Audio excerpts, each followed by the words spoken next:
8 a.m. Pacific, where we are in Eugene, Oregon. So good day to you all, wherever you may be. My name is Brian Wickman. I'm the outreach coordinator for the National Institute for Direct Instruction, NIFDI. We're based here in Eugene, Oregon. I'd like to take just a couple minutes to tell you a bit about NIFDI before we start in with our webinar on Introduction to Teaching Authentic Direct Instruction. The National Institute for Direct Instruction, NIFDI, was founded over 25 years ago by Siegfried Engelmann, the senior developer of direct instruction programs. The purpose of NIFDI is to show the potential, the power of using direct instruction in its intended form to show in a school-wide setting, and linked with professional development as well as a committed staff, and to see the results that one can achieve through direct instruction. We offer that service to schools. If you're interested, please contact us at info@nifdi.org or visit our website, www.nifdi.org. So I'd like to tell you a little bit about our webinar today. It is in two parts, this being the first, the next being next Wednesday at the same, as we say, bat time, same bat channel. You could utilize the same link that you got today, but I will be resending it. So you can look for that to be in your mailbox the day before the webinar next week. After the end of each webinar, shortly after, we will send you a link to an evaluation form, as well as a recording of this day's webinar. So you will have a chance to view it. It is, that link will be valid for 30 days after the session. So check for that in your email box. Also, there will be a link to a survey that we're taking that we'd very much like to get your input on, having to do with the possibilities and need for training, particularly in the UK. So look for that and do us the favor, please, of filling that out. I'd like to turn this over now to Tamara Bressi, the presenter for the two-part session. Tamara is a veteran direct instruction teacher, coach, and trainer. I think you'll find her to be very entertaining as well as informative. I do believe she probably has kicked off her shoes, and so she's getting herself into her presenter mode. So I'm going to turn it over to Tamara now. Thank you all, and have a great time. Thanks, Brian. And you are absolutely right. I have no shoes on. But in this age of teaching remotely, that's okay. And if we were face-to-face, I would still have no shoes on. That's kind of a signature of mine, my no shoes trainer. That's who I am.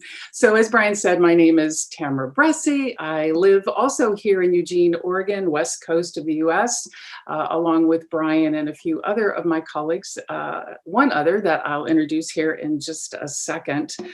Before we dive into what we will be doing together, I just want to take a moment right now to thank you, educators, for all that you have done and all that you are doing. Last spring, we had to pivot quickly, and we were stunned at first, but then we bounced back, as educators do. And I just want to acknowledge that for all of you in education, we've had to do that, and you've done it brilliantly. You've done it courageously and bravely. And so we really respect that. We want to honor that right now, because it hasn't been easy, and yet you've done it. So kudos to you, good job, and kiss your brain right out of the chute here this morning.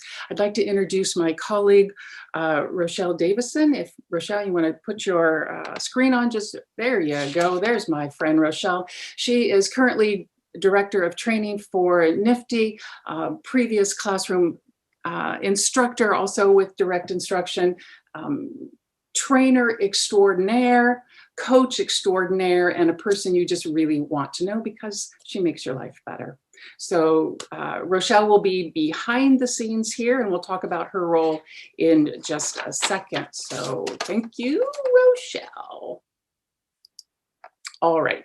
Before we get into content and talking about what direct instruction is and giving you the big picture, I want to talk to you a little bit about how this webinar will work.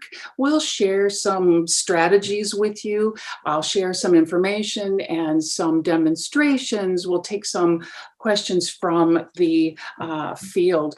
We'll also have some opportunity for you to play a little bit with us. What is a webinar if you can't play? All right, and then we have some opportunity for you to pose some questions. If you, I'm sure, are used to either a Zoom platform or a platform like this where there's a question and answer box down at the bottom. Rochelle will be monitoring those questions and answers, and will answer as she can. Do know that she might not be able to get to all of them to answer with you or to you individually. If you have other questions or more involved questions, we encourage you to send those questions to info@nifdi.org. Also, just to note that to limit distractions, you all are muted as part, are muted, not muted, muted as part of the default setting for this webinar. Now, if you have questions about distance learning, for instance, and you are doing that in your school and in your district right now, how to deliver it, how to set it up in your school, or how to get your parents and teachers involved, Brian can give you information at the end of how to join and subscribe to NIFDI's YouTube channel so that you can access the webinars that we have done on those previous to today. Well, every good webinar has to have an agenda, and so here is ours. We're going to spend a little bit of time getting to know you and just find out a little bit about who's out there and who's joined us today and next week. I want to make sure that you have the material you need, so we'll do a quick little material check. And then what are we doing here today? What are our goals? How will we reach our goals? We need to state them first. So that's what we'll do. We'll have a little bit of conversation about direct instruction programs in the developmental programs and remedial programs, just to give you a big picture.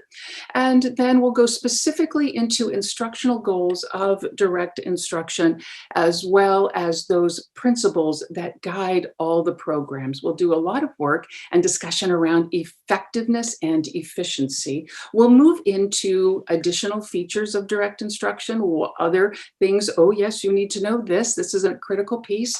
And we'll end with some resources that can help support you in your journey. Now, this is not to be done all today. So, right? We will split this agenda up into 2 sessions as we move through our time together. So that's what we're about. So let's get us going. Let's roll with our first poll. We'd like to know a little bit about you, where you are located and at right now. So Rochelle's going to launch that poll for us.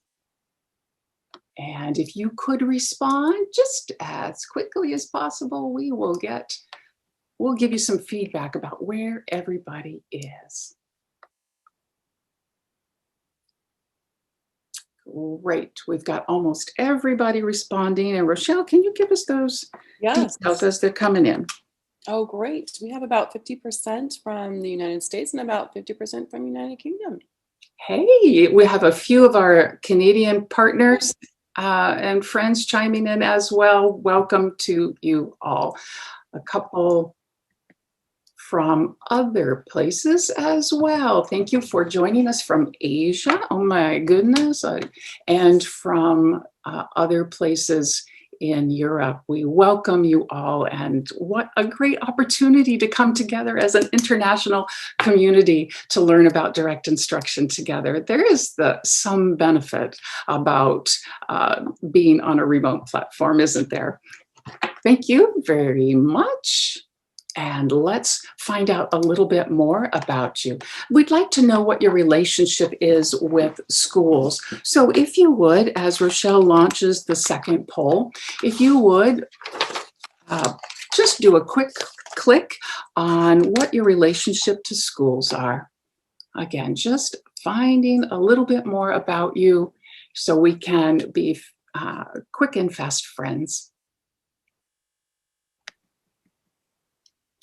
And thank you for responding quickly. I see people are clicking the answer that pertains to you.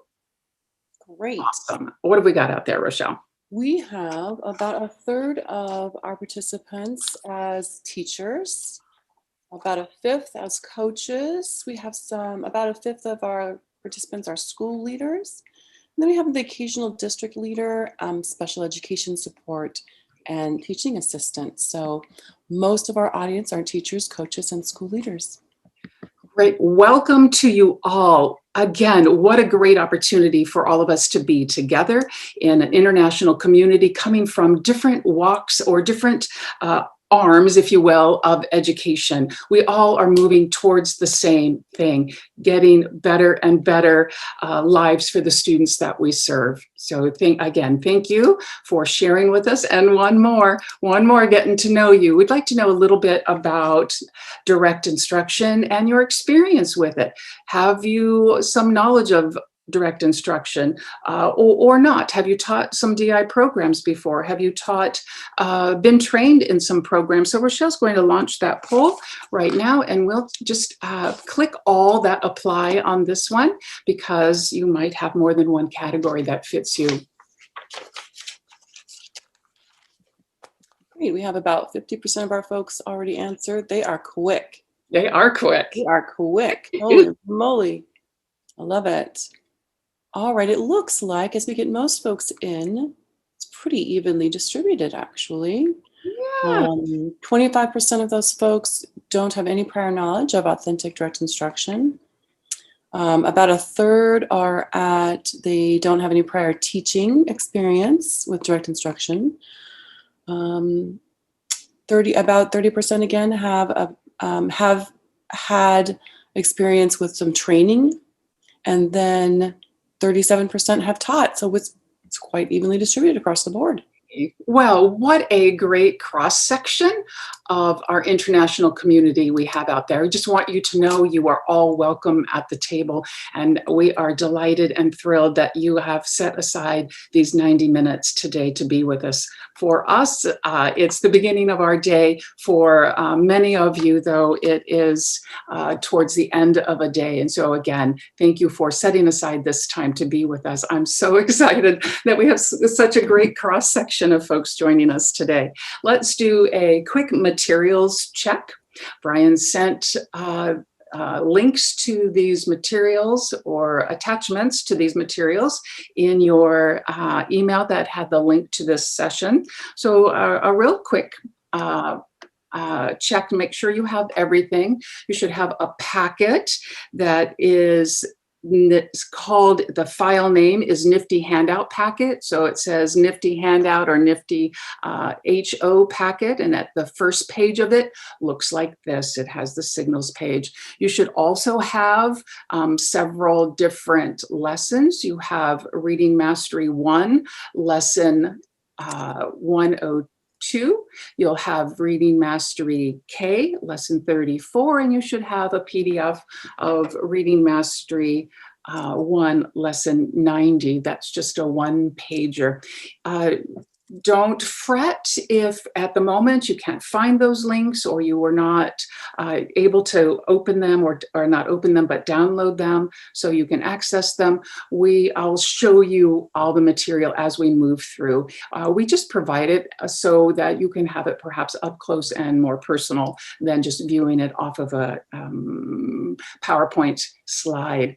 And the last document you should have is a tour of resources page, and it just gives you information about how to navigate and the NIFDI website. There are lots of good information and supportive information for you out there on our website, and this will just help you walk you through it, where to find what, so that you are not lost when you get there.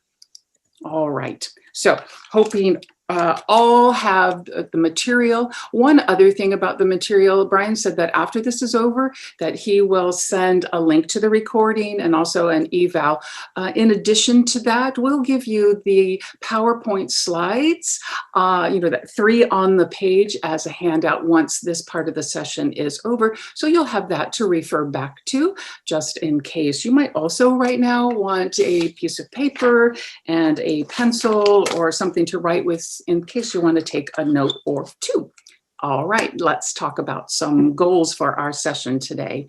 We want to make sure that by the time we're done with our session today and next week, that you have a working knowledge about the rationale behind direct instruction curriculum. It's really important to know the why, right?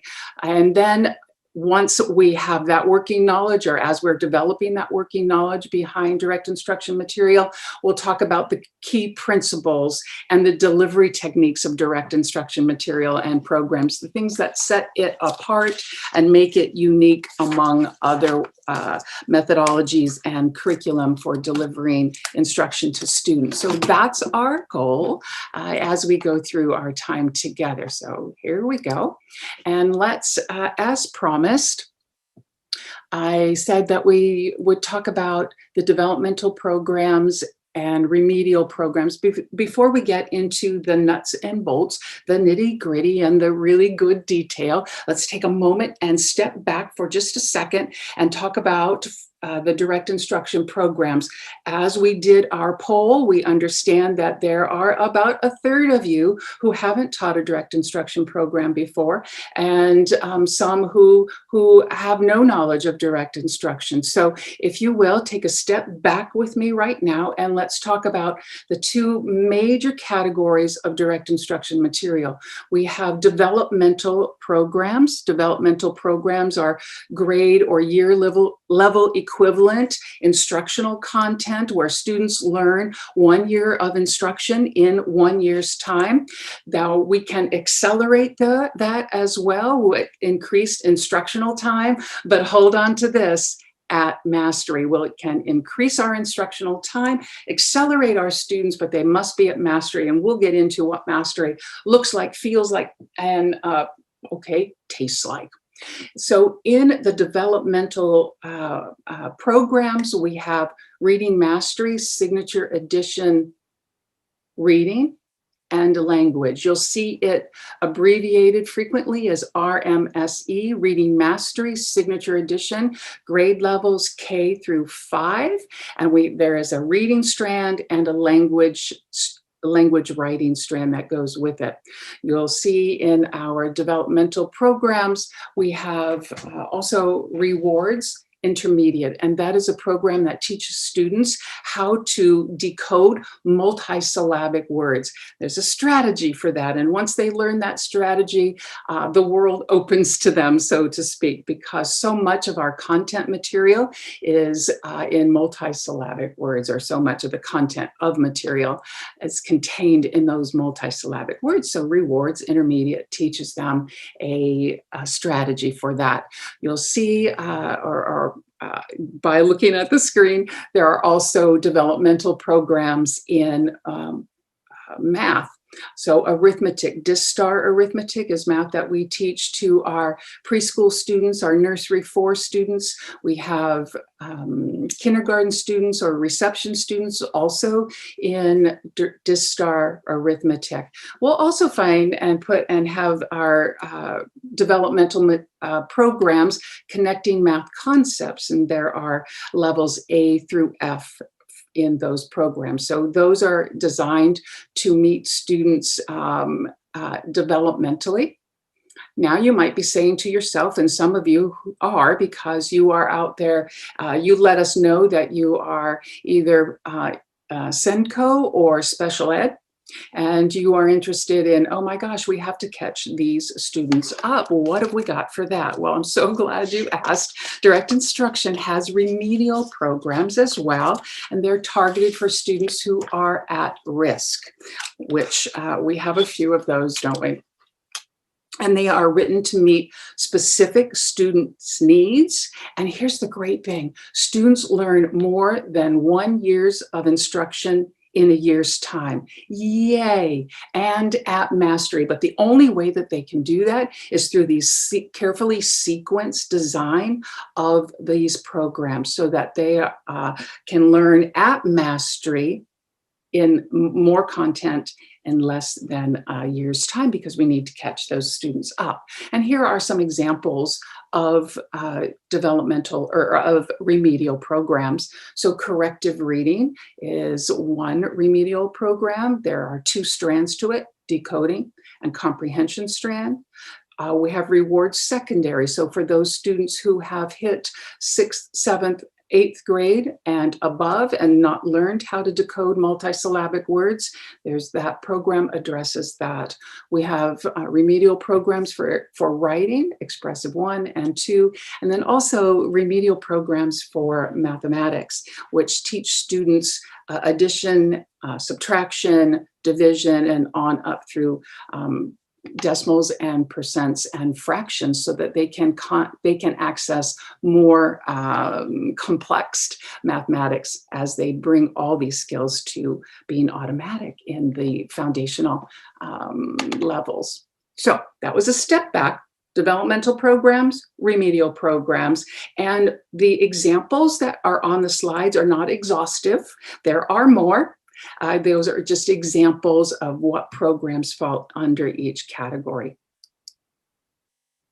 Now, all of that information is in a program reference chart, which you can access through visiting the NIFDI store. On this program reference chart, it's such a handy-dandy guide and gift. It lists all the direct instruction programs, all of them, and the intended target audience. It also, the program reference chart tells you what teacher materials needed, student materials, what's the recommended group size, how long does a lesson take, when are tests given. All of that is contained in NIFDI's program reference guide, and you can access that by going to the NIFDI store. Just get all that information in one place. All right, so that was a step back. Here are some programs, developmental, remedial. Let's talk about instructional goals of direct instruction. So one big goal, one thing to know, that students are not placed at their grade level, which is sometimes common in other curriculum and in other practices for direct instruction material and implementation. Students are not placed at their grade level, but at their present level of performance. And they are grouped with others who are at the similar present level of performance or performance level. So placing students at their performance level every day is one critical feature of direct instruction that leads to student success. Another thing, another instructional goal of direct instruction is to make sure that students learn critical background information. Oftentimes, it is that critical background information that precludes students from excellence. It precludes students from accessing other more complex content because they don't have that critical background information. And direct instruction teaches that background information, one of its instructional goals, through very systematic strategies so that they can apply them to a wide range of situations. So we're going to teach a strategy and they can generalize that strategy out and about into other situations. So let's talk just a little bit about strategy teaching. So explicitly teaching strategies, that's what we're talking about. So students can generalize to a wide range of examples as opposed to just rote learning. All right, so let's take it one step further and look at an example here. So one strategy is to teach students sounds and how to sound out words, right? That's one strategy. Another strategy might just be to teach students sight words, which is not strategy-based. So let's talk about sight words. Let's say we teach students 10 sight words, right? Here are your 10 sight words, memorize them, get them, get them, get them. At the end of teaching those 10 sight words, what do students know? 10 sight words, right? However, if we use the strategy of sounds and blending, and we teach 10 sounds, what do students know? Well, here's what they're able to do. With teaching them 10 sounds and how to blend, students will be able to blend and read 350 three-sound words. Students will be able to read over 4,000 four-sound words. Students will be able to read over 21,000 five-sound words. So just as an example of teaching strategies systematically that can be applied to a wider range and wider variety of situations, so that students are very effective and efficient as they use these strategies and apply them elsewhere. So all of these carefully crafted, meaningful sequences are based on research about how kids learn about an event. So in other words, the structure of what happens first, what happens next, and what happens last, all through these very strategic and systematic strategies. All right, let's talk about a third goal, instructional goal of direct instruction. We want to make sure that students are accelerated, that students learn more in less time. So the goal is to accelerate student learning as their performance and their behavior indicates. Student performance driven, being student performance driven allows the instructor to be sensitive to students' needs. So to promote acceleration, which is why direct instruction has the features it does, and we will talk about these in depth.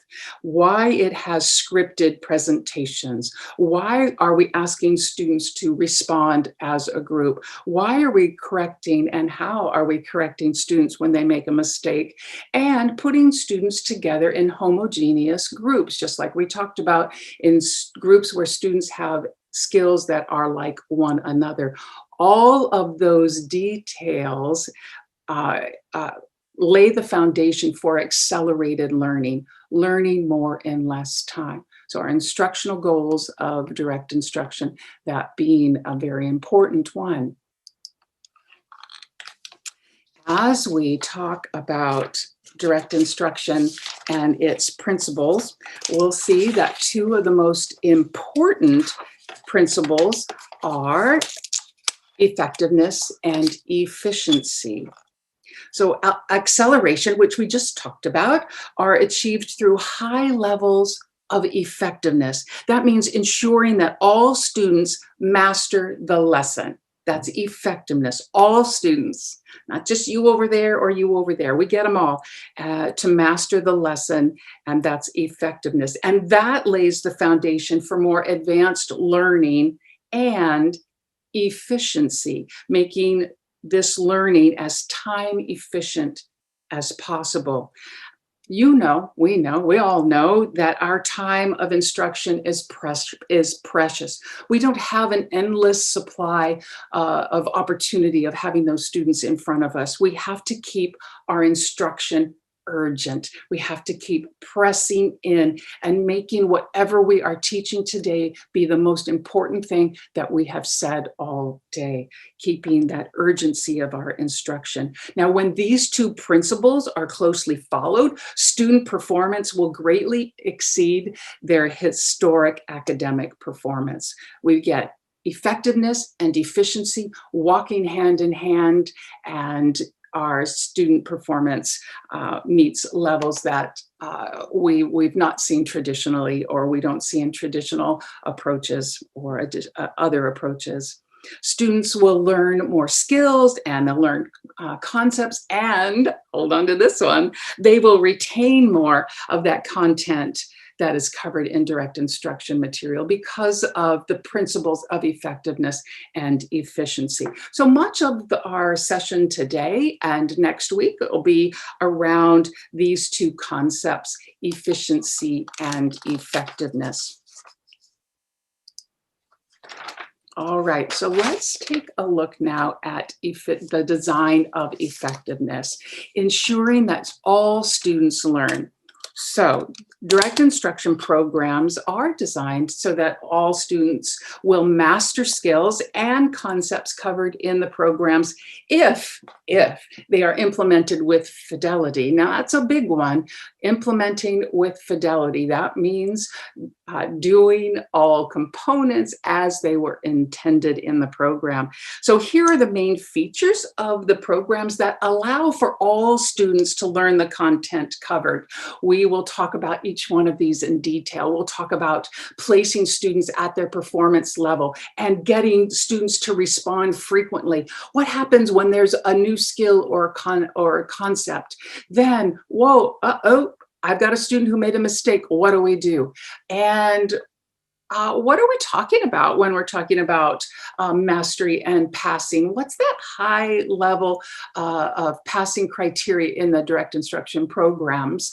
And we'll take a look at an aspect of effectiveness that allows skills to be developed in incremental increases. So they develop in difficulty and complexity. And oh my, what helps all that? Well, we have to keep reviewing it. So you'll see, and we'll talk about judicious review, so that and how it is embedded into direct instruction programs, and the integrating of these skills, the more simple skills to the more complex skills, and then how they can apply that in other situations, just like we talked about a moment ago, that strategy-based learning. So the programs are carefully constructed as they weave all of these elements throughout the lessons and the different levels of the program. So this, again, this is just an overview. This is our organizer slide. We will go through all of these in detail with our time together. So again, let's get that big picture. Design of effectiveness, let's get at it.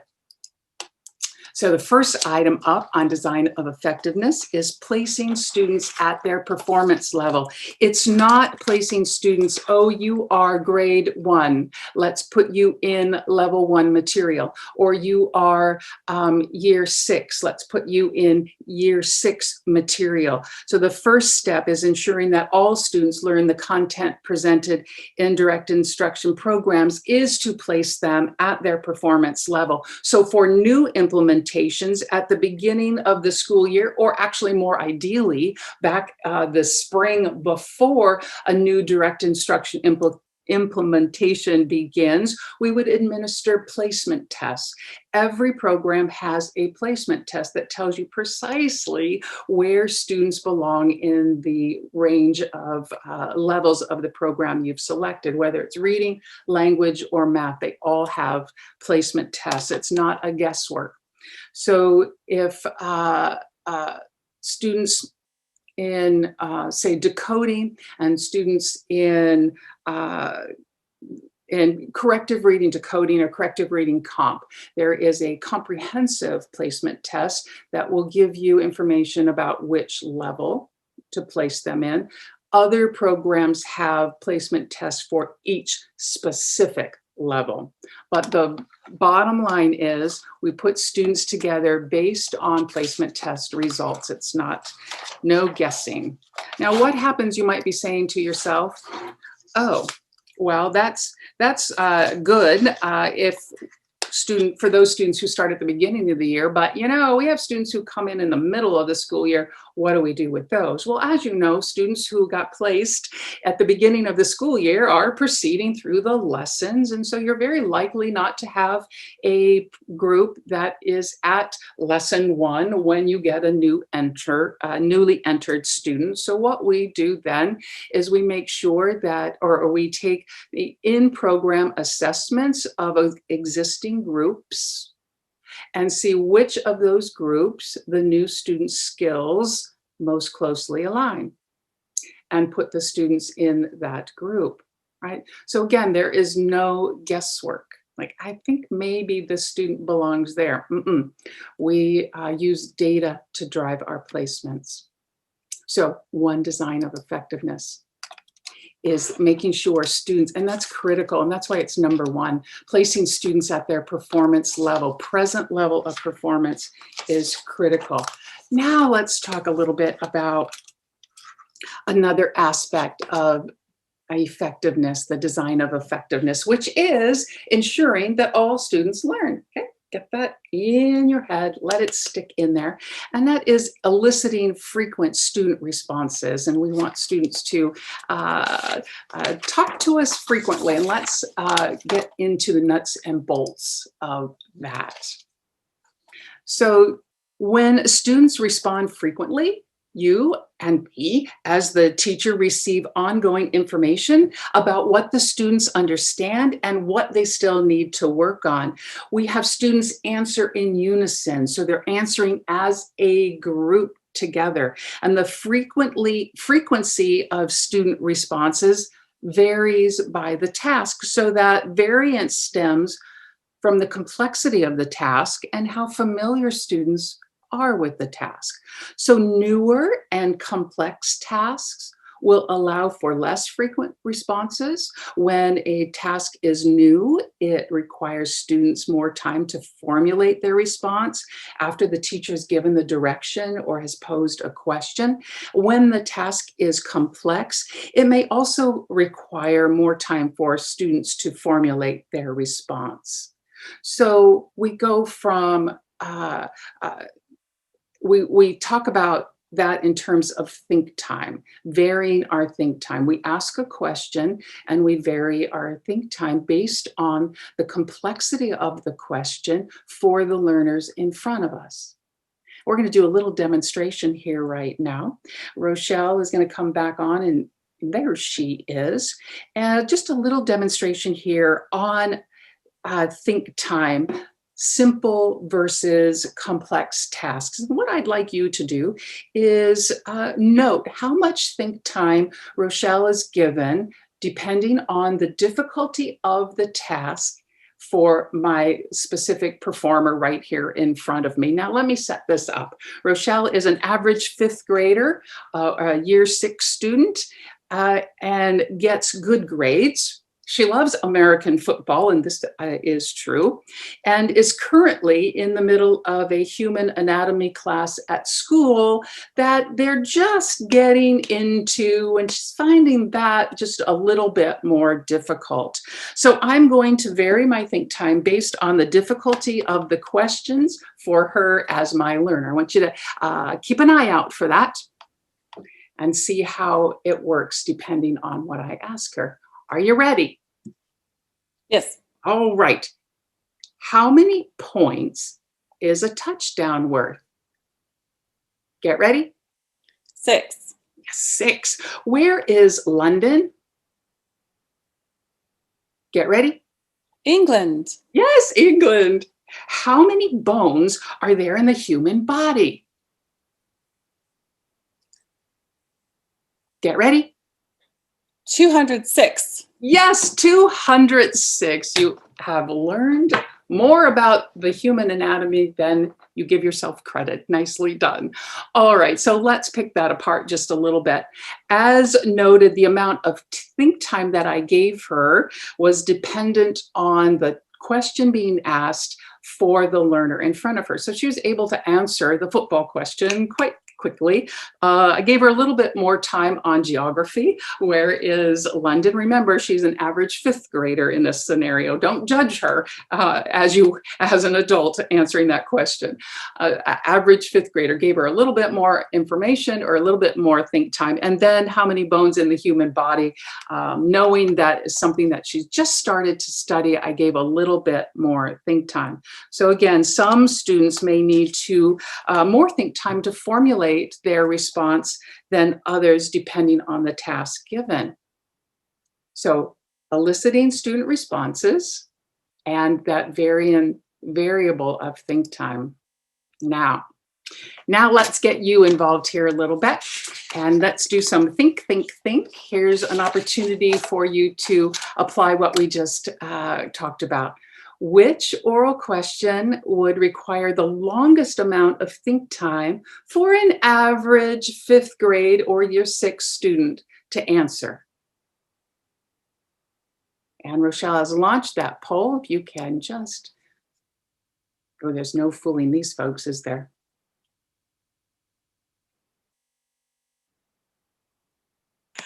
Nope, we have almost everyone in. Great. Their responses, and it looks like about 97% are choosing what's 35 times 8. All right, see, there's no fooling you all. Those of you who say, I don't know anything about direct instruction, already know a very critical piece of direct instruction, which is that varying think time based on the learners and the difficulty of the task. So good job, you, listening carefully and applying that information in our poll. Thank you for playing with us and giving us that feedback. Wow. All right, so we are at eliciting frequent responses. We've talked about think time. Now let's get into how specifically we elicit frequent responses. So we ask students to respond in unison. They respond together. Every student initiates his or her own response. It keeps those students from leading or students from following behind. Now, to get unison responses, we need some sort of a signal, some sort of indicator of when all the students should answer together. This allows, again, everybody to answer at the same time. We've got nobody leading, we've got nobody lagging behind. And as the instructor, I know what every student knows at every step of the way.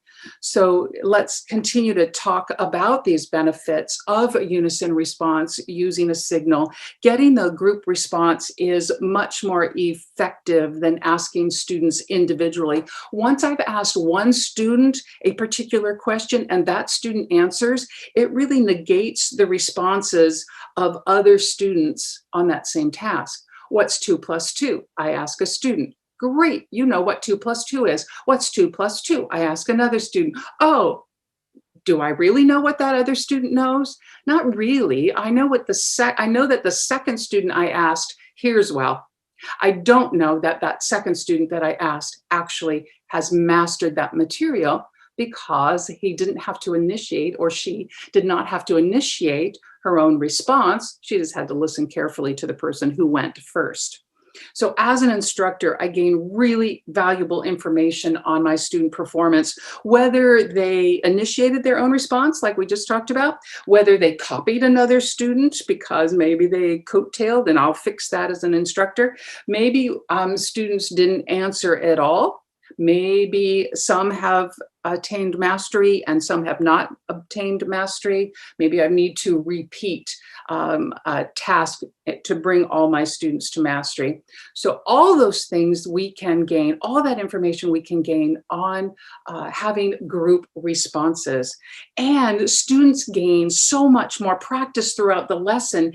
If they answer together, they get so much more practice than if they were to just answer one at a time. So for instance, if I ask 10 individual turn questions in 1 minute, and each student only answers one time in the minute, then each student, has had one opportunity to respond in that 1 minute that I've asked those 10 questions. But if I ask 10 questions in a minute and I have my students answer together, then each student answers 10 questions in that minute instead of just the one in that minute's time. One response in a minute versus 10 responses in a minute. One response asking individually, 10 responses getting that whole group response. So not only is this advantageous for the instructor in terms of what I know, what my students know or don't know, it gives students more practice and more engagement as we go through the exercises and the lessons. Now, that's a lot on group responses, and I touched and mentioned just a little bit about signaling, because students need to know when to answer, when to come in and give us the response. There are different types of signals according to the instructional task, what is being asked of the students. So for instance, maybe the students are looking at their textbooks, they're looking down. The instructor will use some sort of an audible signal. The students have to hear the signal. Or maybe the students are looking straight at the instructor or a presentation book that the instructor might be holding up, and, or the students are looking straight at the instructor. I had a little hairball there, sorry. The students are looking straight at the instructor, and so the instructor does some visual signal, so like a hand drop signal. So we have the audible signal and we have a visual signal. We're going to have some fun with that in just a second. So in order to know when to signal and how to signal, what signal do we use? You just talked about an audible signal. You just talked about a visual signal. How am I going to know which to use when? Well, you're in luck. We all are in luck and very blessed by scripts. So all direct instruction programs have a script for us to follow. Everything that the teacher does and everything that the students are to say and do and the teacher says and does are covered very specifically in scripted lessons as you go through each and every program. Now let's talk about why we would want to have scripted lessons. Well, it gives us some consistency of instruction. It helps students learn and focus the content that they are being taught. And it helps instructors to be very efficient and well-designed and precise language, economy of instruction when we are teaching our students. Standardized wording really reduces confusion and improves student performance. We don't go about teaching something one way and then the next day teach it a different way. And especially for our fragile learners, that's not helpful. We keep consistent language of instruction, reduces the memory load of our students, and they are freed up to learn the content. It's less confusing. Our scripts are less confusing and less distraction, again, because teacher talk is kept to a minimum. Our scripts are highly efficient. There is less work in the long run for you as the instructor. The sequence and the order of tasks and the exercises have already been done. And not only have they already been done, but they have been field tested and proven effective. A big part of direct instruction programs. Teachers really grow to value the scripts because they see the dramatic student success. It really makes it efficient with the student's time. And isn't that what we're about? The dramatic student success. Every one of you out there, no matter how you indicated your involvement with schools, has this passion, or you wouldn't be here today, to dramatically impact student success. And our scripts help us do that. Scripts also allow for showmanship. The teacher should not sound as though he or she is reading to the students. This requires a great deal of practice and expertise, right? So teachers need to create a high interest presentation using a bit of showmanship. So folks sometimes say, well, scripts reduce my creativity. Well, you can be your effervescent self and still follow the script. It's all about showmanship. And let me give you a little example here. So think about a movie that has been remade, right? You've got the original version of it, and then you have a remake of it. And I'll give you an example, a Dirty Dancing. Is that a weird example to use? It's the first one that came to mind. Oh, Charlie and the Chocolate Factory. Let's do that one. Charlie and the Chocolate Factory. All right. Has an original and a remake. Now, so let's say you've watched them both, right?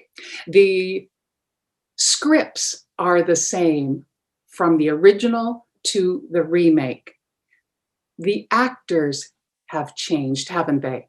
And you might find yourself relating to one version better than the other version. And it has everything to do with how that actor delivered the script. Even though the script is the same from one version to the other, that what that person brought to it while following the script made all the difference to you and how you can connect to one movie over the other. So just a little example on how scripts can be followed and you still be that showman and teach like it matters. Teach like it's the most important thing you've had to say all day long, because it is.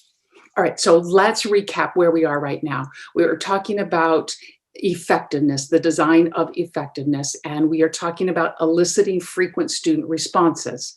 And to elicit frequent student responses, we are going to get everybody answering together. To get everybody answering together, we use a signal, and that tells us what type of signal to use and when to do it.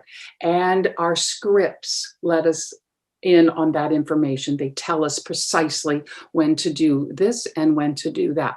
Now, we're going to take a look at a script in just a second, a sample script from one of the direct instruction programs. But first, I want to make sure that you are familiar with, that for those of you who have not looked at a lesson before, you are familiar with the conventions of a direct instruction lesson.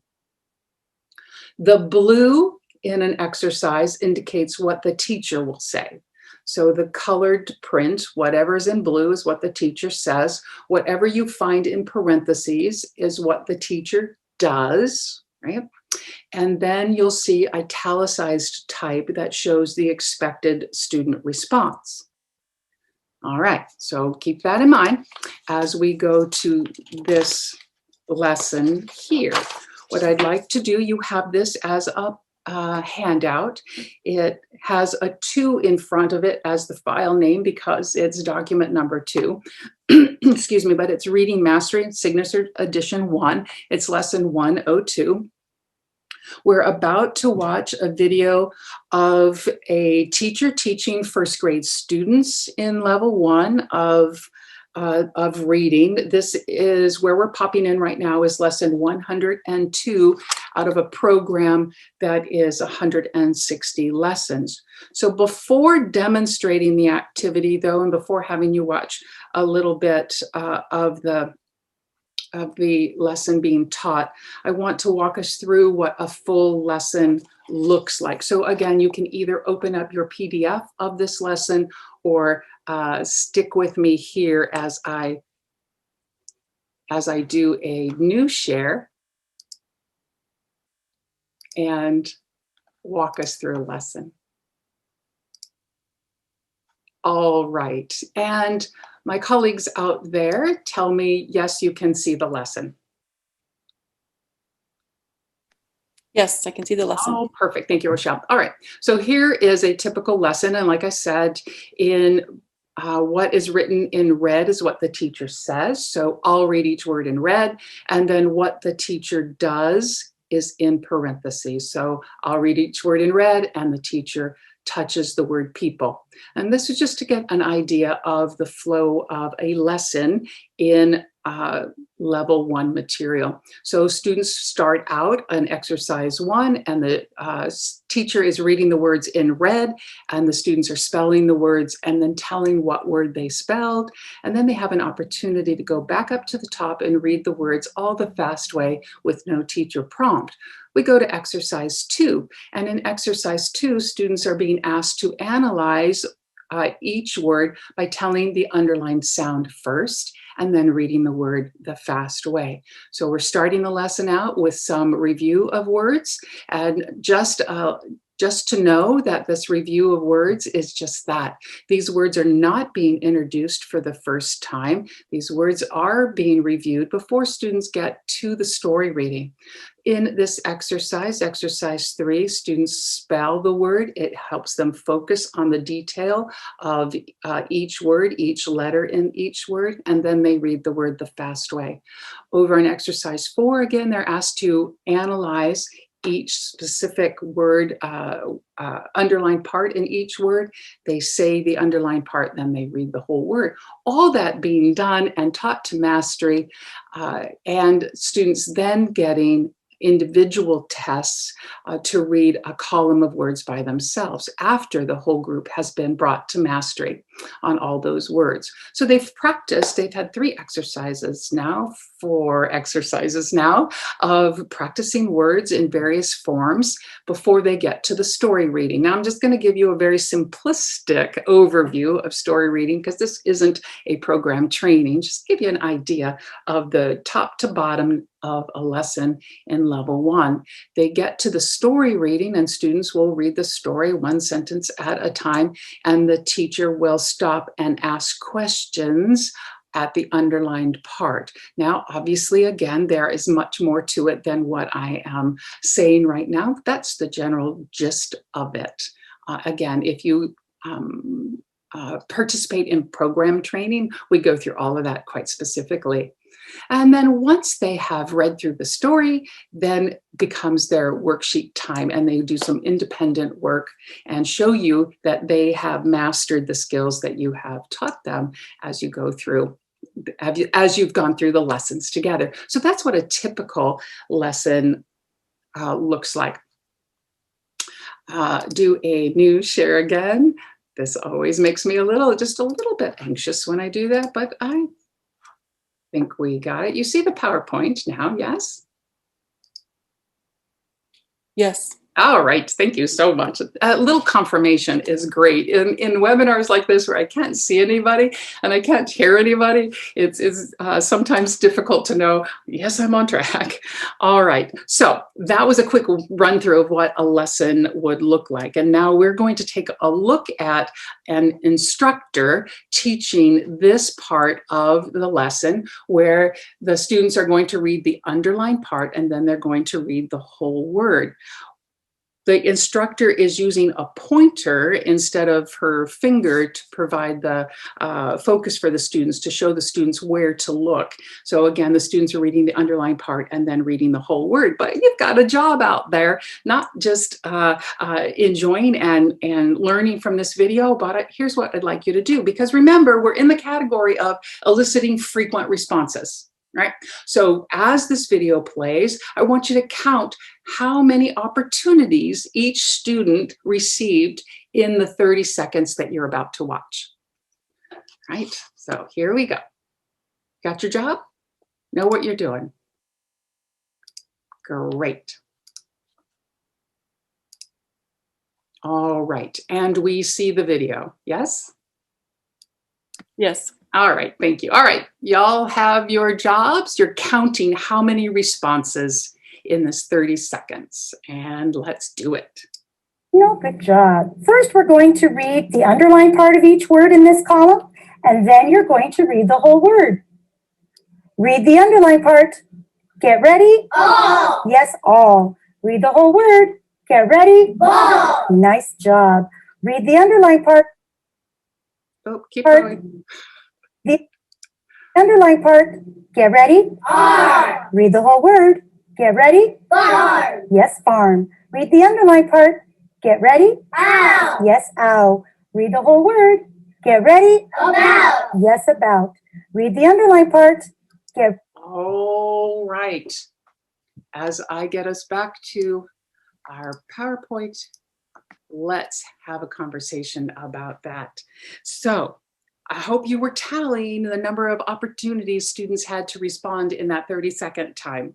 So Rochelle, will you launch that poll and let's see what we've got out there. What were our numbers? How many times? Great, poll is launched. People are responding. We have about half the folks. They are such quick responders out there. Absolutely. Appreciate that. All right, I think we can safely go with 6. Yay! 6 responses in 30 seconds. That's awesome, isn't it? So much more engaging than students being asked one at a time, what sound, what word, or what's the underlined part, what word. 6 responses in 30 seconds. Now, of course, if we multiply that, how many responses would they have in a minute? Ideally, looking at 30, sorry, I can multiply 12 responses in a minute. I promise I can multiply. All right, so let's step into the nitty gritty of a signal. We've talked about eliciting, sorry, really hairball. We've talked about eliciting frequent student responses, and we need group, we want our group to answer together to most items throughout a lesson. We want to use a signal to get those group responses. And you saw in the video that the instructor was using a visual signal. So let's pull apart the parts of a signal. Now, this is a handout of yours. It's the NIFDI handout or HO packet, and it's page number 1. Again, you can open it up if you'd wish, or just take a look right here on the PowerPoint. We got it for you. All right, so a signal has a variety of parts to it. The teacher is going to ask a question or give a direction. Hey, and we already talked about think time. And then we're going to give students think time based on the difficulty of the task for the learners in front of us. All right, think time. And then we'll give some sort of cue or to answer. We'll let the students, we'll say to the students, get ready, or what word, or what sound, or what's the answer. It might be something like do it if we've given them a direction. Some sort of cue. And from the time we give our cue, get ready, etc., to the time we signal, it's pretty much just a very quick take a deep breath and signal. Take a deep breath and signal. All right. And our signal again can be audible, where students are hearing a clap, snap, or tap, or it's a visual signal like a hand drop signal. So this is where we're going to get even have more fun than we've already been having this morning. So Rochelle's going to come back on. I'm going to demonstrate a hand drop signal. And the part we're going to focus on right now is just the cue and the signal. Just the cue, take a breath as an interval, and the signal part right here. So Rochelle is going to be my student. She's just going to watch me model it first, but don't you go to sleep out there because your turn's coming up next. All right, just the cue and the signal. Get ready. Get ready. Get ready. And that's just a hand drop signal. Maybe you've noticed that my hand and my mouth are not moving at the same time. We don't want to be signaling for response while we're still talking. So get ready and then down.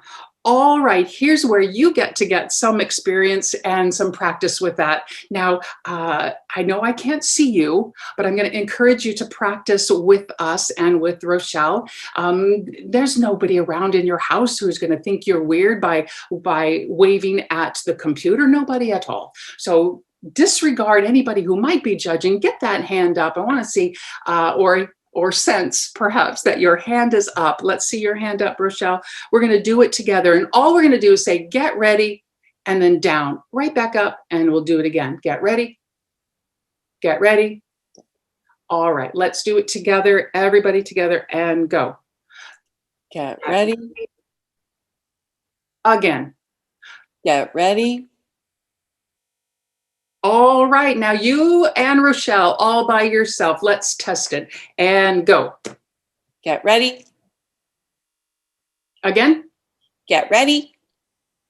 Perfect. Thank you very much. Here's what I noticed, and perhaps you were doing the same thing. Rochelle was very careful to give me a clear signal, or a clear cue, a get ready. She took a breath and then moved her hand. She didn't move her hand and her mouth together. So good for you for being brave and courageous, getting that hand up and actually giving a go of it.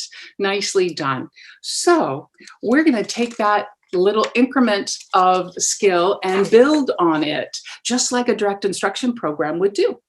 So let's put in the other parts of a hand drop signal. Asking the question, giving 2 seconds of think time. Our cue is get ready. And then again, we'll do a hand drop signal. So a full hand drop signal you can watch first. With Rochelle will be my student right now. She actually is wearing 2 hats. Actually, she's probably wearing 20 at least at the moment. I maintain that if we were to ever just wear 1 hat, we'd all just fall asleep. So right now, Rochelle is playing the role of my student. She's going to answer these questions on here. And she's also going to be watching with the instructional part of her brain that I have finished asking my questions. I'm giving 2 seconds of think time, get ready, and then moving my hand. So she's tracking on both cylinders, or at least 2 cylinders right now. All right, you got it? All right, here we go. What day is it today? Get ready. Wednesday. Wednesday. What day will it be tomorrow? Get ready. Thursday. It's Thursday. What day was it yesterday? Get ready. Tuesday. Yes, Tuesday. Wow, your answers are clear and crisp and correct the first time. All right, now everybody out there, roll up your sleeves, get that hand out. This is your opportunity to practice with Rochelle. You're going to say, what day is it today? Count 2 seconds in your head, get ready, and move your hand down. I'll be the only student and I will answer. And then hand goes right back up. You get right back into ready to answer or ask the next question. Let's give it a go. You're on. What day is it today? Get ready. Wednesday. What day will it be tomorrow? Get ready. Thursday. What day was it yesterday? Get ready. Tuesday. Great. Rochelle, your hand and your mouth did not move at the same time. Your down movement with that hand drop was very crisp, and you gave me a good 2 seconds of think time before you gave me the cue of get ready. Nicely done. And I hope that those of you out there, you challenged yourself, get that hand up, get some words out of your mouth and see what it feels like to do a signal, perhaps for some of you for the first time.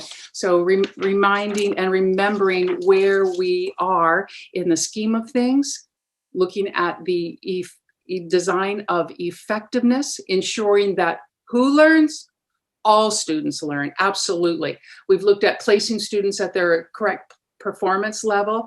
Those placement tests, we just did a good chunk on eliciting frequent student responses, and we do that through group responses and a signal. We talked about the benefits of using a script and a signal together to get those frequent student responses. Now let's talk about what happens when a new skill is introduced, keeping with the design of effectiveness, easy for you to say, ensuring that all students learn. So let's take a look at that more specifically now. Whenever something is introduced for the first time, the teacher models it. This you'll see in the scripts where it will say, my turn, or listen. It lets the students know exactly what they are supposed to do. So let's take a look at that right now. Now that you are familiar with a script, you know the teacher says what's in blue and does what's in parentheses, and the italicized writing is what we expect students to say or how they should respond. For this exercise, it's a new concept, it's a new skill, it's a new sound that is being taught. And so the teacher models it first.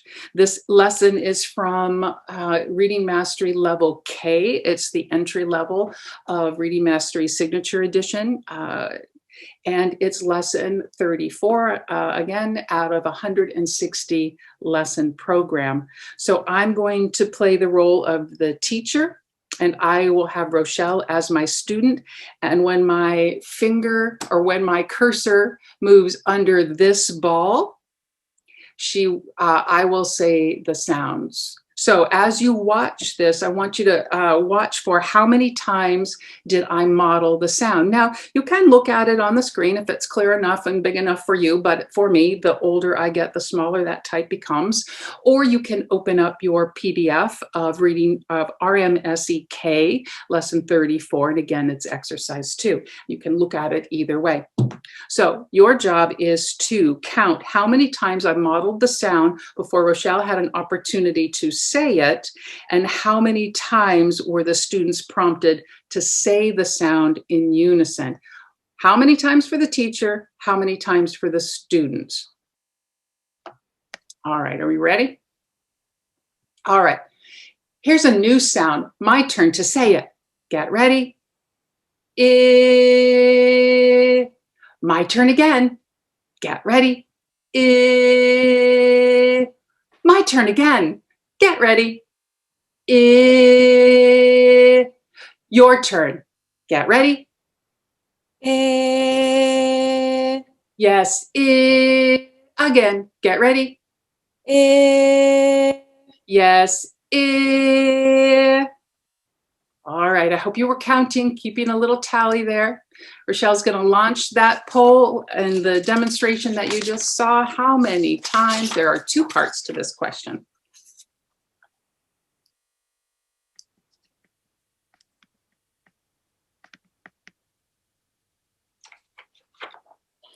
All right, people are responding. We have about a third of our folks in so far. Great.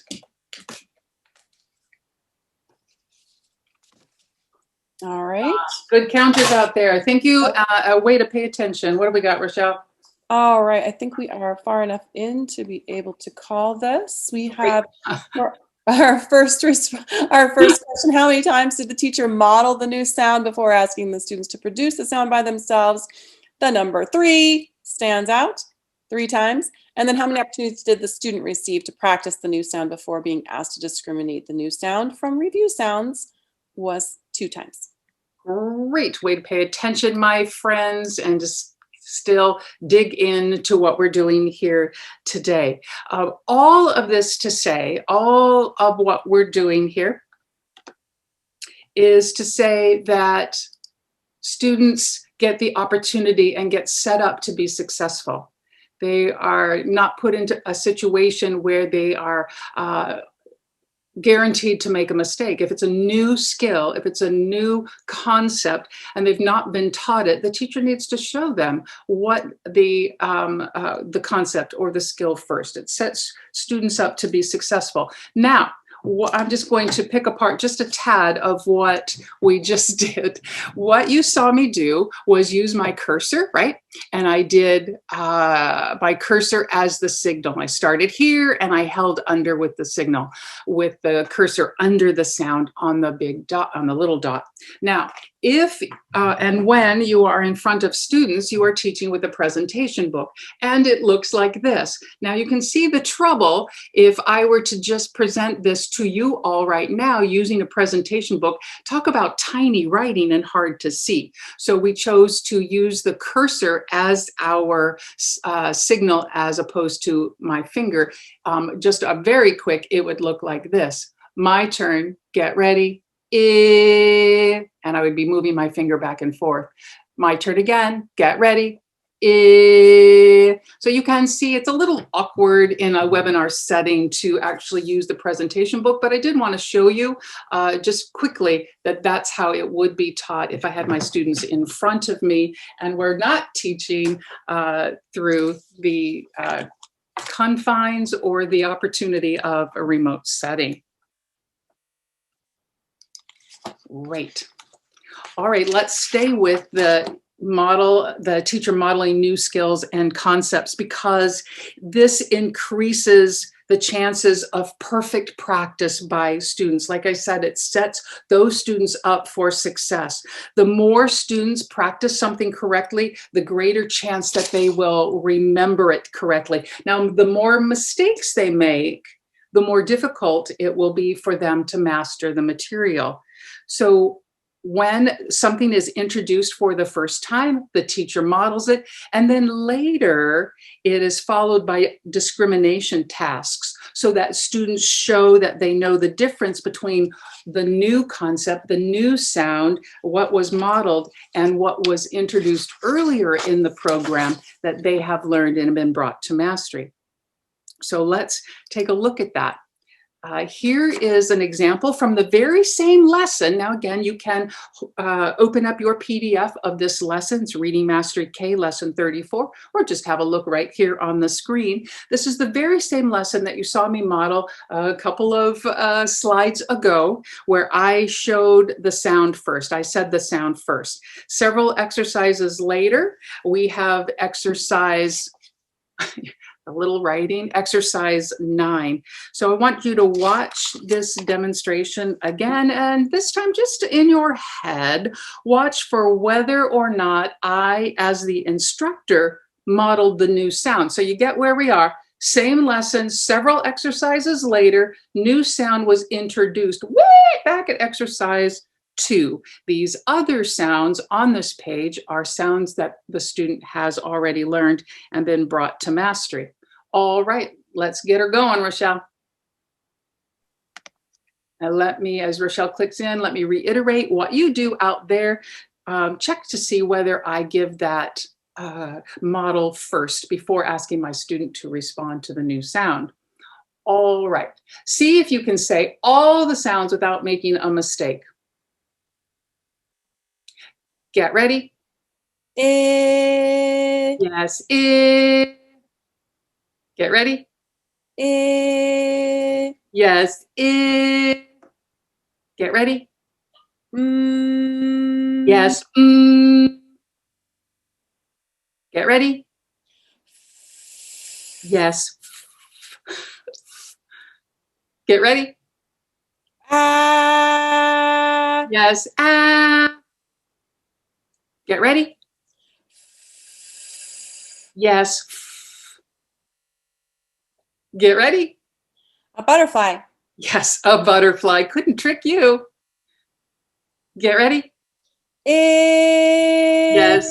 You got all those right the first time. Even that new sound that we did today. Good work, you. So, did I model the is sound first? You're saying to yourself, nope, nope, nope, you did not. We went right into the student and asked the student to discriminate now between the new sound that was taught and sounds and shapes the student already knows. This exercise really illustrates an important feature of direct instruction programs. That being, once something is introduced, it is applied and integrated into the teaching from that point forward. It's no one and done. This ensures that students master the content so that everything they learn, they take with them as they move forward in their skill acquisition, as they go through gaining more and more content and more skills. It's not one and done. Again, it's we did it, now let's use it. Let's use it again. Let's continue to use it. So backing up, design of effectiveness, 1, 2, 3. We've had a conversation about, let's talk about immediate corrections by the teacher. What happens when students make mistakes? You probably have a student or two who's been in a group either that you've taught or you've watched that have made an error. So we need to figure out and talk about how to correct those mistakes. So in today's session, we are only going to cover the error corrections that are included in the program. Now, there are more extensive steps of the error correction procedure in the part forming paradigm, which is in your NIFDI HO handout packet. You'll see part forming paradigm for verbal tasks. That gets trained much more extensively when we do program training. Right now, we're going to focus on the corrections as they are delineated in the script. Because once the error correction is presented, the students are expected to, the teacher is expected to have memorized that error correction. That error correction box will appear, but it won't stay there. So you look at the error correction, you commit it to memory, and know that if students make that type of error again, you're to use that type of correction. And we are correcting immediately. We are not giving students an opportunity to tell us the wrong answer again. Have you seen this happen? Students tell you a sound incorrectly, and you might have seen this. Look at that again. What's that sound? Well, we've given the students an opportunity to say the sound incorrectly yet another time. And when we do that, that error gets more and more ingrained. So in our correction procedures here with direct instruction programs, we get out in front of that. We're going to tell the answer right away, have the students repeat whatever it was that they missed, and put in some delayed tests. That means some things and stuff have happened between the last time we did the targeted task and the next time we do it. Make sure it has stuck and students have learned it the right way and it has stuck the right way. And like I said, the new exercise types have in the scripts the initial error correction procedure, which you commit to memory as you go through the programs. You can get more information as well on teachers' guides through the teacher's guides that accompany each program. Each program, and this happens to be one of corrective reading, each program has a teacher's guide, which is different than the teacher presentation book. The teacher's guide gives you all those tips and techniques about how to deliver the program, along with training that you might choose to receive.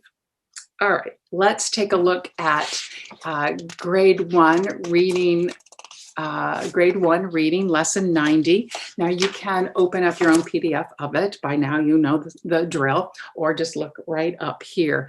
This is an example from Reading Mastery grade 1 lesson 90 with a correction script. In this exercise, students are reading the fast way. Let's take a look at this correction script down at the bottom. It's a very simple correction procedure that again gets committed to memory, shouldn't be too hard, it's not complex, where you just give the answer and repeat the exercise, or repeat the task that the students missed, and then repeat the part. And we're going to show you what that looks like in just a minute. In this part of the program, again, the instructor does not spend time prompting students about what the error might have been. Simply tell the answer, repeat the question, go back up to the top. So let's take a look specifically at this correction box. If students read words incorrectly, a word identification error, you're going to say that word is. Now, of course, you're not going to say that word is hope if the word that they missed is not hope. This is just an example. That word is, and then insert the word that they missed. What word? And then our directions in parentheses tell us return to the first word in the column and present all words in the order. Oh, I go back up to the top, and when I do that, I say starting over. So I'm going to model this correction procedure. Rochelle will be my student. And just a quick walkthrough. I read the words in red. Rochelle will repeat the word in red, and then she will spell each word in red. Then she will say what word she spelled.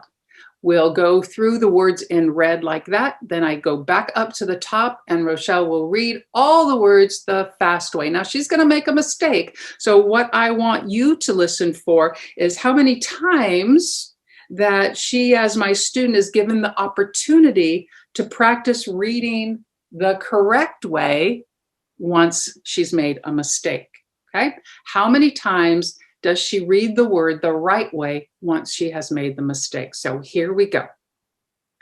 I'll read each word in red, then you'll spell each word by letter names. My turn. Plants. What word? Plants. Spell by letter name. Get ready? Plants. What word did you spell? Plants. Yes, plants. My turn. Boss. What word? Boss. Yes, boss. Spell by letter name. Get ready. B-O. Sorry, my cursor disappeared. Spell by letter name. Get ready. B-O-S-S. What word did you spell? Boss. Yes. Next, my turn. Key. What word? Key. Spell by letter name. Get ready. K-E-Y. What word? Key. Okay, your turn to read all the words in this column. Get ready. Plants. Get ready. Boss. Get ready. Key. Get ready. Pan. That word is pain. What word? Pain. Starting over. Get ready.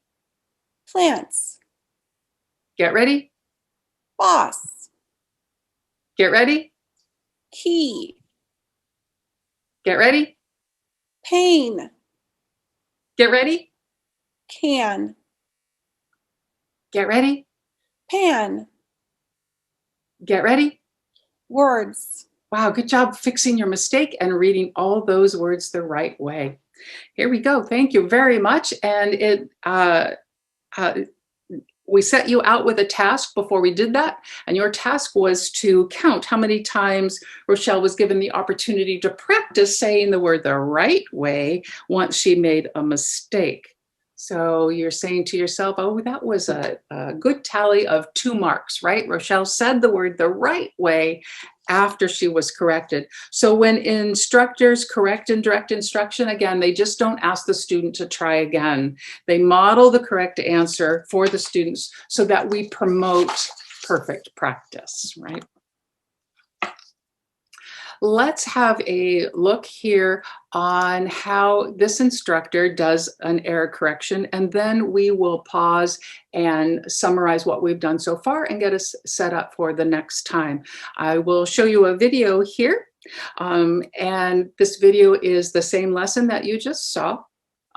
You're going to hear a student make a mistake on this video, and here's your job as you're watching. So look to see whether she corrects immediately or she delays the correction to the end of the list. That's your job out there.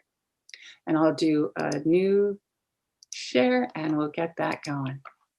Watch for the error correction. And you see the video. Yes. Thank you. All right, here you go. Yes, E. Read the whole word. Get ready. Being. The word is being. Spell being. Get ready. B-E-A-N. What word? Being. Yes, being. Starting over. All right. And how many times, or not how many times, did she correct immediately or wait till she got to the end of the list? Ah, you're right. She corrected immediately. Immediate correction, so students then get the opportunity to say it the right way and then go back up to the top and practice it all over again.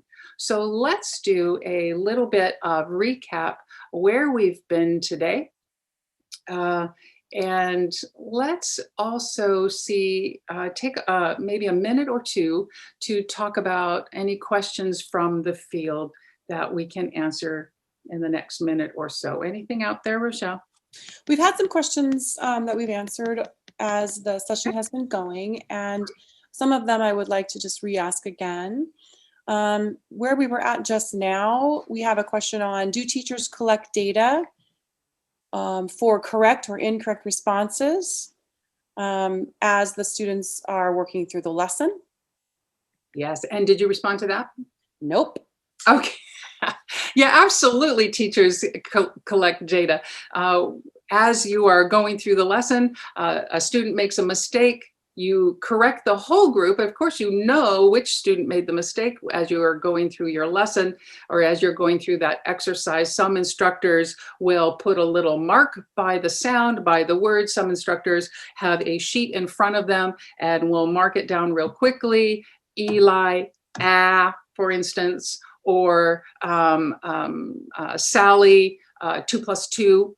Some instructors, and this is a very important part, we encourage all instructors to do a delayed test, right? So you do things and stuff and then go back to where the problem occurred. And so some instructors, and I'll just show you right here, will put a sticky or a Post-it note on the outside of the page where a problem occurred. And so as the instructor is going through that lesson, you've got this sticky that is out there that reminds the teacher, oh, I need to go back to that page, that exercise, and retest that student or the group on that particular sound or task, whatever it is.